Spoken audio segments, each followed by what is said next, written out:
वापस से हम लोग आ चुके हैं आपके लिए 10th सीरीज का नया लेक्चर लेकर।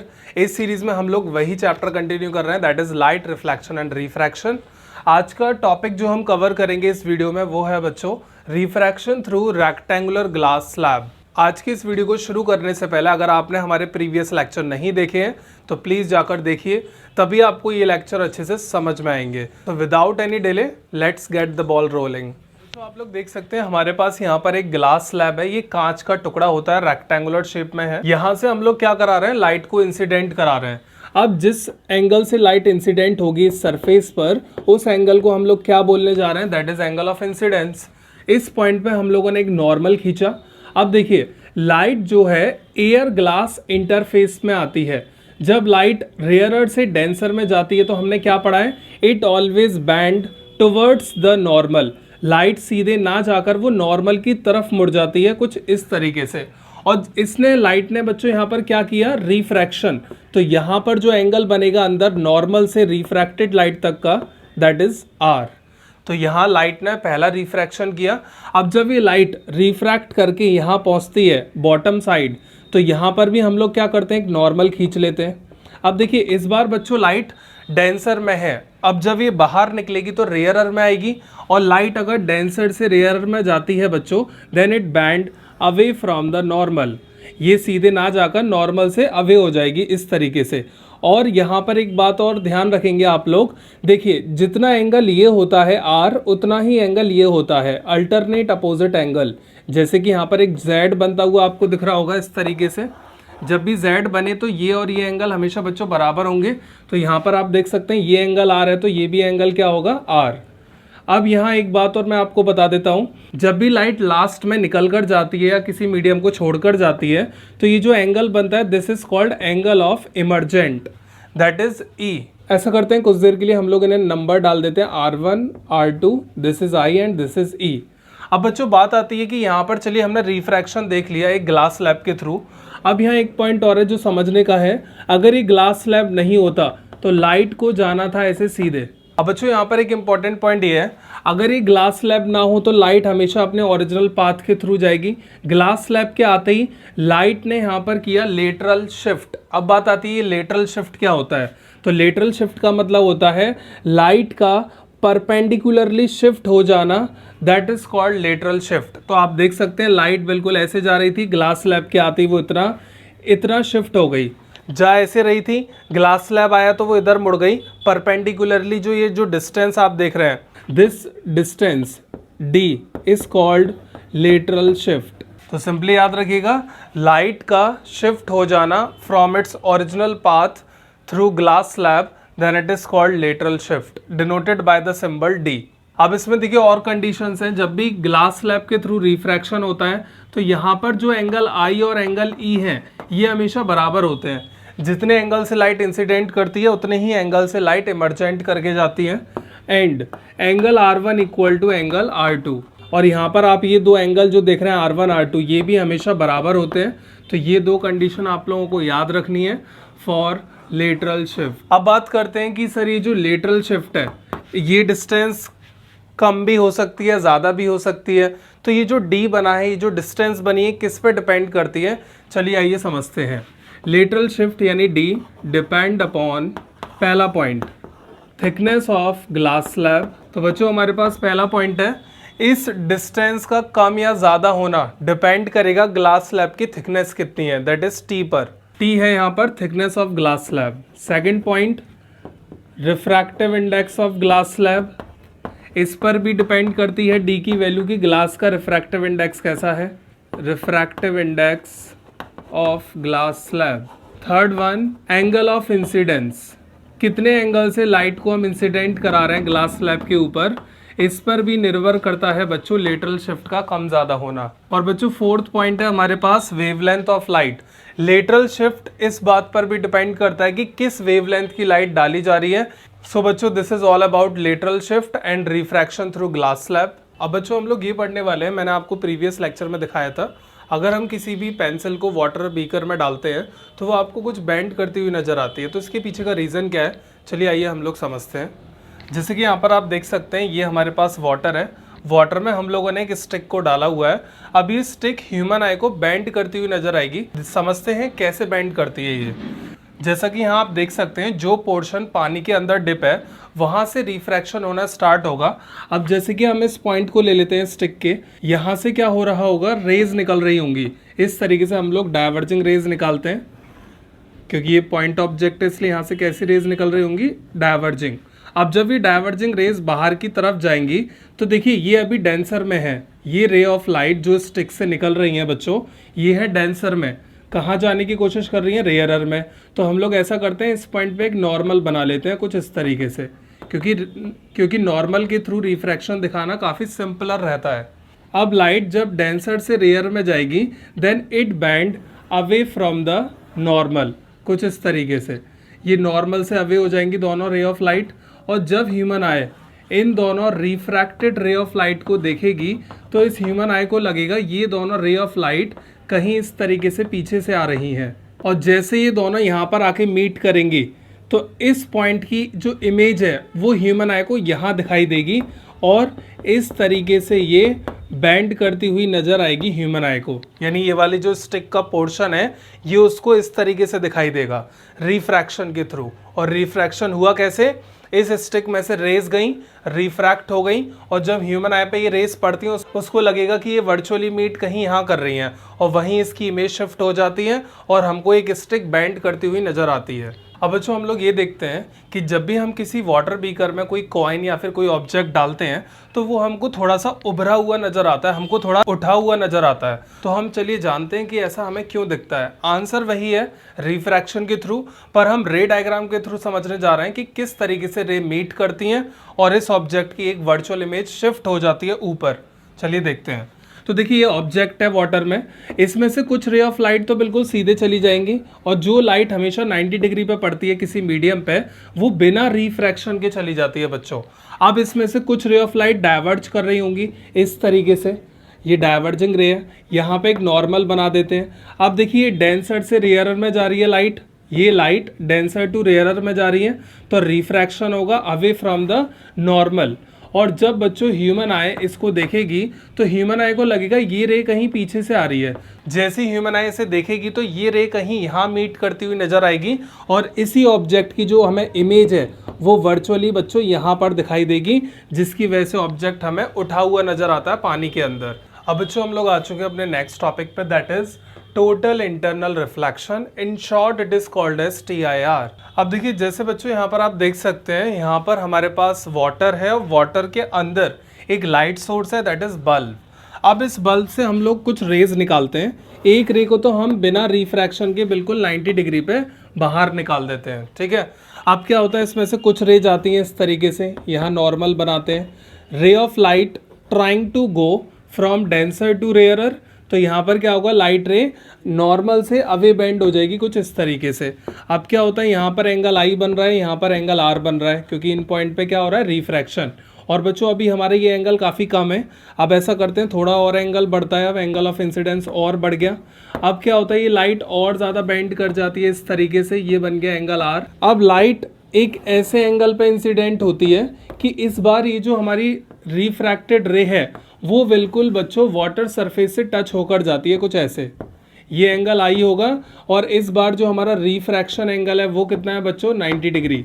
आप ध्यान से देखें, इस बार लाइट इस एंगल से गई है कि जो हमारी लाइट ऐसे करके झुकती जा रही थी वो एकदम वाटर लेवल से टच होकर गई। तो यहाँ पर इस पॉइंट को हम लोग बोलते हैं grazing emergent. This point is called grazing emergent. और ग्रेजिंग इमर्जेंट में बच्चों R कितना हो जाता है, 90 डिग्री।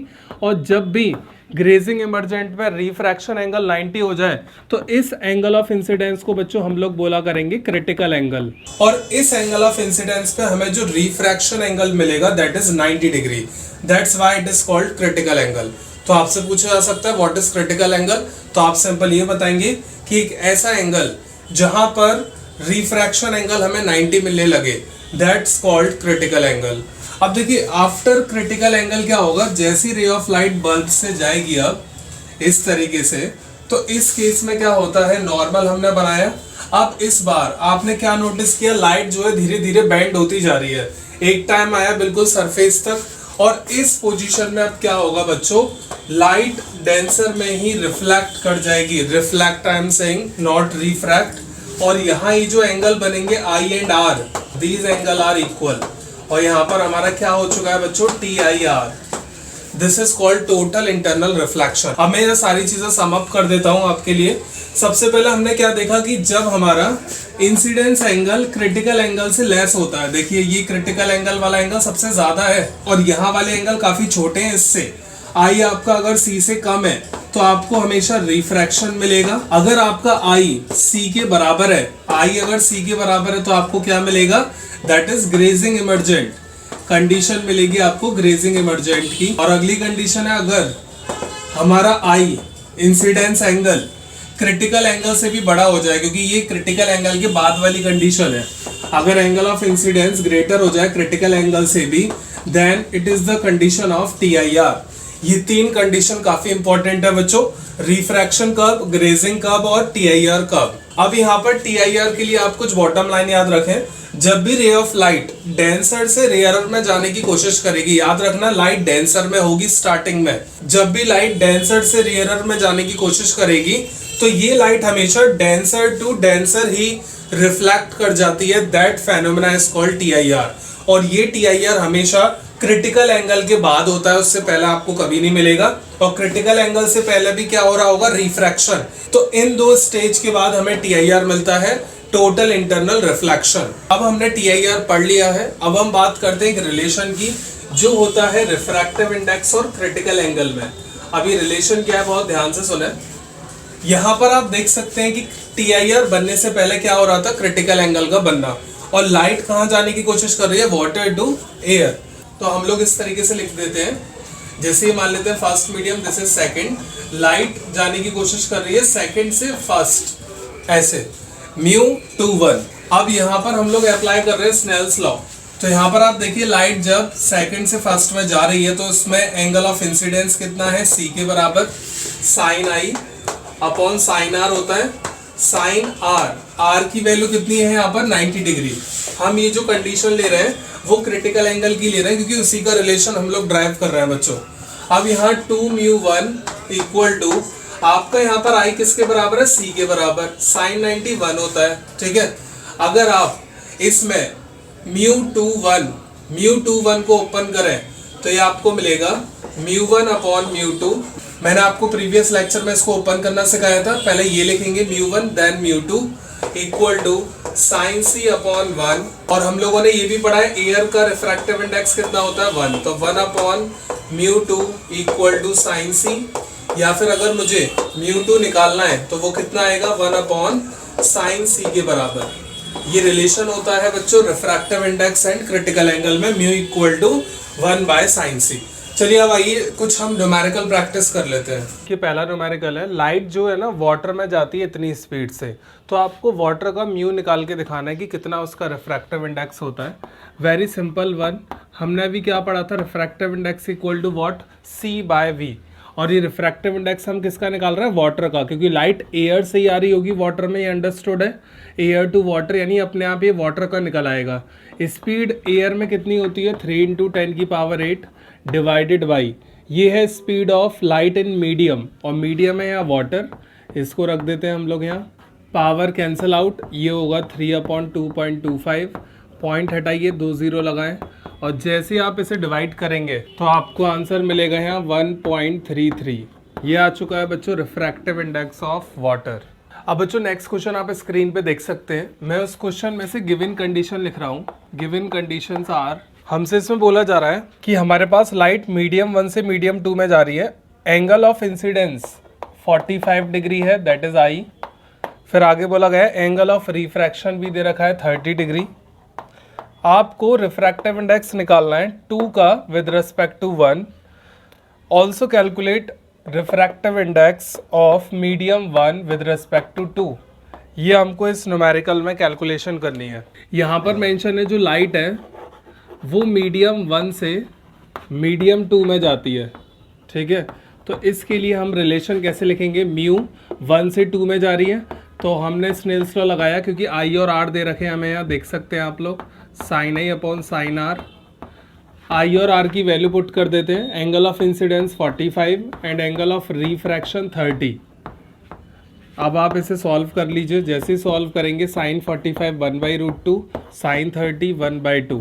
इसको शफल कर दें, ये आ जाएगा 2/√2। रेशनलाइज करें √2 से सिंप्लीफाई करने के लिए, ये हो जाएगा 2√2 डिवाइडेड बाय √2 इंटू √2 2। ये कैंसिल। तो बच्चों आपको फर्स्ट का रिफ्रैक्टिव इंडेक्स 2 के रेस्पेक्ट में कितना मिल गया? 2। अब आपसे ये बोला है कि 2 का भी निकालो 1 के रेस्पेक्ट में। तो इसके लिए मैंने आपको फॉर्मूला लिखाया था, अगर मुझे 2 का 1 के रेस्पेक्ट में निकालना है तो ये रेसिप्रोकल होगा 1 का 2 के रेस्पेक्ट में। तो यहाँ से आ जाएगा 2μ1, इसकी वैल्यू हमें पता है already, that is √2। This is your answer. तो बच्चों आप देख सकते हैं इंसिडेंस एंगल 45 है, रिफ्रैक्शन 30 है, R2 आपसे पूछा जा रहा है, E भी पूछा जा रहा है एंड μ2 ऑफ द ग्लास।